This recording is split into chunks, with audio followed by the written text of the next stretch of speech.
بسم اللہ الرحمن الرحیم۔ سامعین، آپ سن رہے ہیں ہمارا یوٹیوب چینل بک ریڈنگ۔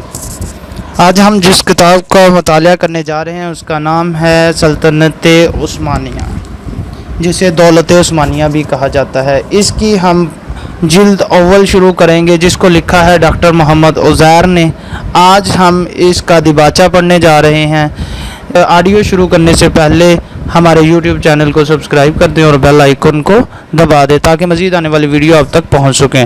چلے شروع کرتے ہیں۔ دیباچہ۔ عثمانی ترک، جن کا یہ نام کسی نسل یا کسی قوم کی طرف نہیں بلکہ ان کے پہلے فرمانروا عثمان خان کی طرف منسوب ہے، ایشیائی کوچک میں پہلے خانہ بدوشوں کی حیثیت سے داخل ہوئے، پھر ایک ایسی سلطنت کی بنیاد ڈالی جو 150 برس کے اندر دنیا کی زبردست طاقتوں میں شمار کی جانے لگی۔ 300 برس گزرنے نہ پائے تھے کہ عثمانی سلطنت و وسعت اور طاقت کے لحاظ سے دنیا کی سب سے زیادہ عظیم الشان سلطنت بن گئی۔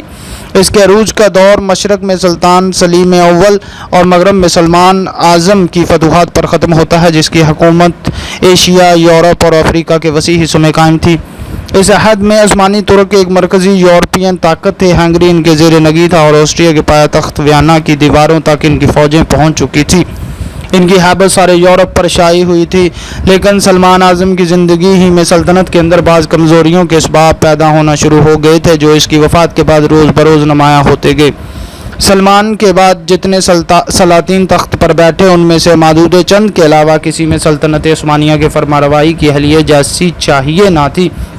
چنانچہ جس طرح آہستہ آہستہ اس سلطنت کا عروج ہوا تھا، اسی آہستگی کے ساتھ اس کا زوال بھی شروع ہوا، اور اس کے زوال کی مدت بھی اس کے عہد عروج کی طرح 300 سال ہے۔ ان میں سے آخری 150 برس میں سلطنت عثمانیہ اپنے سے کہیں زیادہ طاقتور سلطنتوں کا مقابلہ کرتی رہی، مگر اندرونی کمزوریوں کے باعث ایسی پے در پے شکستیں اٹھائیں کہ بالآخر 1918 میں اس کا خاتمہ ہو گیا۔ حال میں جمہوریہ ترکیہ نے اپنے چند سالہ قیام میں ان تمام کمزوریوں کو جو سلطنت عثمانیہ کی تباہی کا باعث ہوئی تھی دور کرنے کی کوشش کی ہے، اور اس کوشش میں اس کی کامیابی تاریخ عالم کے حیرت انگیز کارناموں میں سے ایک ہے۔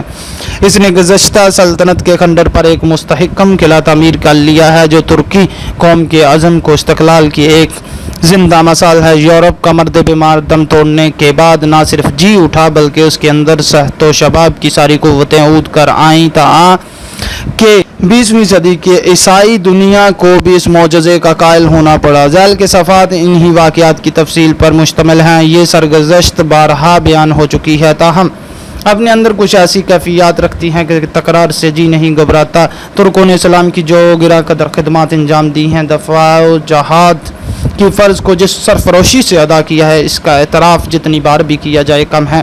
صرف یہی ایک چیز ہر اس تالیف کے لیے معقول وجہ ہو سکتی ہے جو عثمانی ترکوں کے کارناموں پر ترتیب دی جائے، لیکن اگر اس کے علاوہ صحت و روایت کا بھی حتی الامکان پورا اہتمام کیا گیا ہو اور محض واقعات کے بیان کرنے پر قناعت نہ کی گئی ہو بلکہ اسباب و علل کی تلاش بھی رہی ہو، اور اس قوم کے عروج و زوال کی تاریخ کا مطالعہ عبرت کی نظر سے کیا گیا ہو، تو مرتب کے لیے شاید کسی معذرت کی ضرورت نہیں۔ ان صفحات کی ترتیب میں عثمانی ترکوں کی تاریخ سے متعلق انگریزی، عربی اور فارسی کی مستند ترین کتابوں نیز بعض منتخب ترکی اور فرانسیسی تاریخوں کے ترجموں سے مدد لی گئی ہے، اور تلاش و تحقیق کا کوئی دقیق حتی الامکان فروگزاشت نہیں کیا گیا ہے۔